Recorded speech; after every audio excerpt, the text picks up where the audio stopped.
अस्सलाम वालेकुम friends, welcome back to top smarties drama serial Rasm Wafa. जहां पर अब काफ़ी दिन गुजर चुके हैं फवाद की मौत को, तो ऐसे में नूर के वालिदैन चाहते हैं वो अपनी ज़िंदगी में आगे बढ़े और फवाद को भूलकर किसी और की हो जाए, जो कि नूर किसी सूरत नहीं मान रही। इसीलिए तो उसके पेरेंट्स अब उसामा का सहारा लेते हैं, क्योंकि उसामा और नूर काफ़ी अच्छे दोस्त हैं।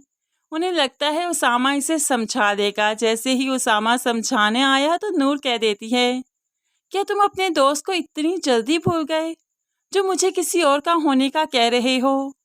तो उसामा ठंडी आह भरते हुए कहने लगा, कैसे भूल सकता हूँ? मैं तो इस गिल्ट से ही नहीं निकल पा रहा कि उसकी मौत मेरी वजह से हुई, और तुम कहती हो कि मैं भूल गया। मैं तो सारी उम्र नहीं भूल पाऊंगा। लेकिन ऐसे में नूर देखो ना, जिंदगी रुका नहीं करती।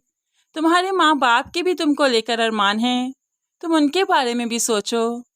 अब नूर को कोई समझ नहीं पा रहा, उसके जज्बात की कोई कदर नहीं कर पा रहा। इसलिए तो वो इंतहाई कदम उठाने की कोशिश करती है, लेकिन फिर बाद में सोचती है कि वो इस तरह से चली जाएगी तो उसके माँ बाप किस कदर जिल्लत उठाएंगे पूरे माशरे में। इसलिए वो ये कदम तो नहीं उठाती, लेकिन निकाह का फैसला ज़रूर कर लेती है। अपनी माँ बाप की खुशी की खातिर वो करना चाहती है जो वो चाहते हैं। इसलिए तो वो इस शादी की हामी भरती है। फाइनली नूर के निकाह की डेट फिक्स हो चुकी है और आज नूर की बारात है। नूर की बारात आ चुकी है और नूर भी खूब अच्छे से तैयार होकर अपनी बारात के लिए, अपने निकाह के लिए बैठी थी। जैसे ही निकाह हुआ, अब निकाह पढ़ाने ही वाला था, तो राशिद साहिब जो के इस निकाह में आए सिर्फ रंग में भंग डालने के लिए, तो फिर निकाह पढ़ाने से पहले ही वो चिल्लाने लगे,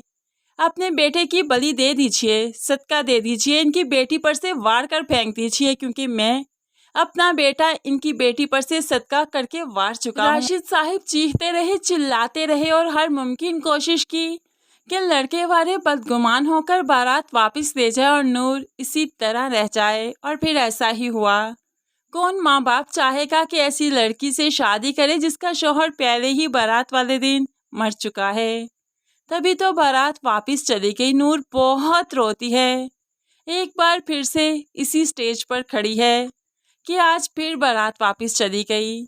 तो अपनी माँ से कहने लगी, मान लीजिए आपकी बेटी के हाथ में शादी की लकीर है ही नहीं, आप मेरी शादी बार बार क्यों करना चाहती हैं? अब मैं कभी शादी नहीं करूँगी। माँ बेटी को तसल्ली देना चाहती है, लेकिन फिर कैसे दे जबकि वो खुद ही उनके आंसू रो रही है। लेकिन ऐसे में अब उसामा नूर का हाथ थामेगा और माशरे को बताएगा कि नूर मनहूस नहीं, वो सिर्फ एक हादसा था जो नूर के साथ पेश आया।